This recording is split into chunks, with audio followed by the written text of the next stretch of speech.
Good day, everyone. Now, I am here again to discuss to you the Merrill's principle of instruction. This is learning through real-world problems. This is me, Ortado Leon Graces. Now, to proceed, today we'll discuss Merrill's principles of instruction, developed by M. David Merrill. This model emphasizes problem-centered learning and shows that learners retain knowledge best when they actively engage with real-world tasks.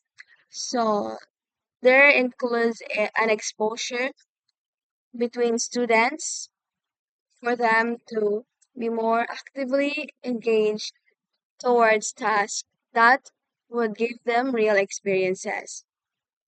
So here we see five core principles. First is the problem centered. Next is activation, demonstration, application, and integration. Moving on,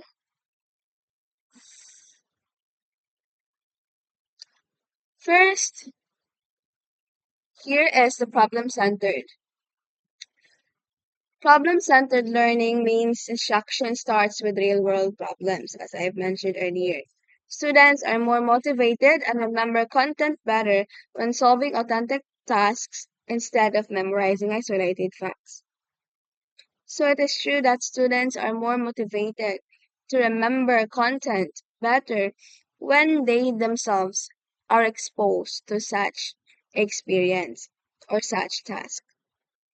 It highlights the start with real-world tasks and focus on solving problems. So in the problem center, the student must start first with the real-world task, and that would give them the focus upon solving real life problems. Next is the activation. Activation connects new learning to prior knowledge. Students recall what they already know, which makes learning meaningful and helps retain information for the long term. So in the activation, it activates the prior knowledge of the student when another knowledge is introduced to them. Students then recall what they already know and that would help them so much in recalling prior knowledge and learning new things. Next is the demonstration. Demonstration involves showing how a skill or concept works. Learners observe before practicing, which helps them understand the correct process and develop confidence. So that is why in teaching, there should be a demonstration to happen. It is because for the students to be exposed on how things must be done.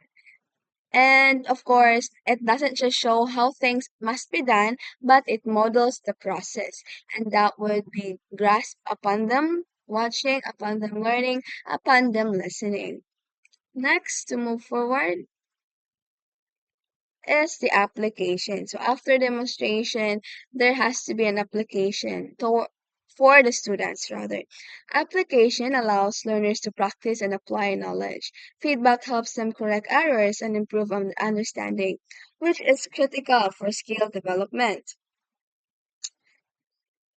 Yes, it's true that application allows learners to practice and apply knowledge because how can they be able to practice the skill and receive feedback if they themselves won't apply something from what they learn. And that is very critical for skill development. To move forward, now let us have the integration. Integration encourages learners to reflect and apply knowledge in real life context. This rather makes learning practical and ensures learners can transfer what they've learned beyond the classroom. So learning doesn't just stay inside the classroom, but that learning they will be able to have it even in their home and even to contexts such as it could be to some places that they will go. And by learning how things work, that would lead them to integrate that learning into their new experience. So it highlights applying learning and use in their life situation. So that's how students integrate their new learning by using it in real life situations. So from what they learned, it has been processed in their mind, and then once processed, they themselves are now able to apply it in such context that they exist. It could be in cultural context, it could be so in social context, or from whatever context that they will be. Now to move forward. Now, how the principles work together? So, how are these principles work together? So, for this principle to work together, there must be a active participation. Combine these five principles, create active, meaningful learning. Students solve problems, practice skills, and integrate knowledge into real life situation, enhancing understanding and retention. So, there must be an engagement, the think, and now to do. Okay, so now to move forward. Now let us just talk about the strengths and weaknesses. So for the strengths, Merrill's model is practical, meaningful, and skill-based, but it can be time-consuming, challenging in large classes, and requires careful planning to implement effectively. So talk about the strengths and weaknesses.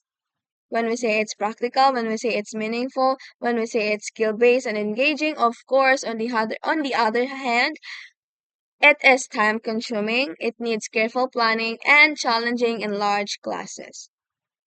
So, indeed, we think that for us to obtain such a good result, there must be a challenge to face. There must be a careful planning, and it should be or it must be time-consuming because as teachers preparing for something that something that is more, then there should be more in making an effort and in the making of planning. Now in conclusion, back to the Merrill's principles of instruction, this is a systematic approach to effective learning, helping students engage, practice, and apply knowledge in meaningful ways. That will be all. Thank you.